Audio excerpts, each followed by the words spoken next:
nami nek gost ritem tekem, tekme si sledijo eno za drugo. Mislim, da mogoče nam res v tem trenutku manjka malo samozavesti, ampak mislim, da bi se to z eno tekmo, mogoče z enim golom, z eno dobro akcijo znalo hitro spremeniti. Upam, da bo to se zgodilo jutri.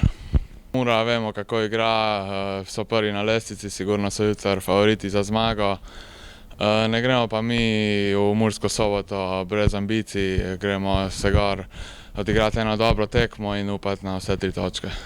Pa mogoče nas bi tudi dovolila točka, težko je o tem govoriti pred tekmo. Bomo videli takoj na začetku tekme, že v katero stran bo šla tekma, pol kako se bo nadaljevala, ampak mislim, da bomo potem govorili po tekmi, a smo zadovoljni s točko oziroma kakršenkoli bo rezultat.